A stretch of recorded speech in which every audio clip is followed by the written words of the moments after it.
আসসালামু আলাইকুম pro cricket fans. দর্শক, বিপিএল এর আজকের ম্যাচে যে দুর্দান্ত খেলেছে দুর্বার রাজশাহী, আপনি বলতে পারেন অনেকে দুর্বার রাজশাহীকে কিন্তু দুর্বল রাজশাহী বলে ডাকে।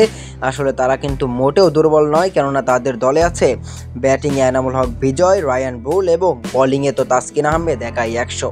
মূলত আজকের দিনটা তাসকিন আহমেদের নিজেরই ছিল আপনি বলতে পারেন, কেননা টি-20 ইতিহাসে তৃতীয় বোলার হিসাবে টি-20তে কিন্তু তিনি 7টি উইকেট নিয়েছেন এবং বিপিএল ইতিহাসে সর্বোচ্চ উইকেট নিয়েছেন এক ম্যাচে এই তাসকিন আহমেদ। মূলত আজকে তাসকিন আহমেদ 4 ওভার বল করে ঢাকার ব্যাটারদের রীতিমতো যেন একাই উড়িয়ে দিয়েছে, কেননা তিনি কিন্তু 7টি উইকেট নিয়েছেন মাত্র 19 রান খরচ করে, যা একটা রেকর্ড এবং এই রেকর্ডটি কিন্তু ভাঙা মোটেও সহজ নয়।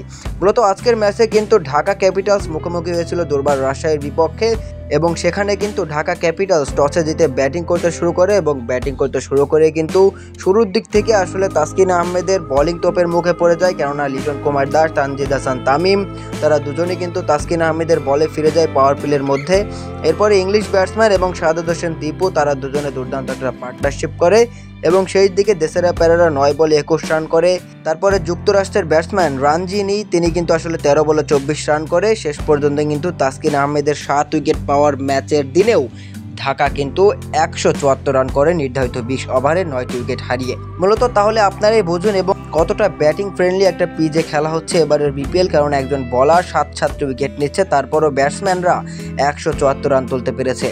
তবে যাই হোক, দুর্বার রাজশাহীর সামনে কিন্তু 175 রানের লক্ষ্যটা একদম ইজি করে দিয়েছে এনামুল হক বিজয় এবং রায়ান ব্রুল, কেননা সেখানে কিন্তু তারা 11 বল হাতে রেখেই কিন্তু লক্ষ্যে পৌঁছে গিয়েছে। শুরুর দিকে মোহাম্মদ হারিস 5 বলে 12 রান করে ফিরে গেছে। জিসান আলম তিনি কিন্তু এই ম্যাচেও রানের খাতা খুলতে পারেননি এবং এনামুল হক বিজয় ক্যাপ্টেন 46 বলে 73 রানের একটা দুর্দান্ত ইনিংস খেলেন। মাঝখানে ইয়াসির আলী রাব্বি, যিনি গত ম্যাচে একাই উড়িয়ে দিতে চেয়েছিলেন ফরচুন বরিশালকে, তিনি 20 বলে 22 রান করে ফিরে গেছেন এবং শেষ পর্যন্ত কিন্তু রায়ান ব্রুল তিনি কিন্তু 33 বলে 55 রানের একটা দুর্দান্ত ইনিংস খেলে ক্যাপ্টেনের সঙ্গে এনামুল হক বিজয়ের সঙ্গে তিনি কিন্তু ম্যাচ জিতেই মাঠ ছেড়েছে। আর সেই সুবাদে দুর্বার রাজশাহী এবারের আসরের প্রথম জয় তুলে নিয়েছে ঢাকা ক্যাপিটালসকে হারিয়ে 7 উইকেটের একটা বড় জয়। সাথে সাথে কিন্তু 11টি বলও কিন্তু হাতে ছিল তাদের। তবে ম্যাচ শেষে যার প্রশংসা আসলে আপনাকে করতে হবে, কেননা বিপিএল ইতিহাসের সর্বোচ্চ এক ম্যাচের উইকেট শিকারী কিন্তু আমাদের বাংলাদেশের তাসকিন আহমেদ, যিনি আজকের ম্যাচে 7 উইকেট নিয়েছেন।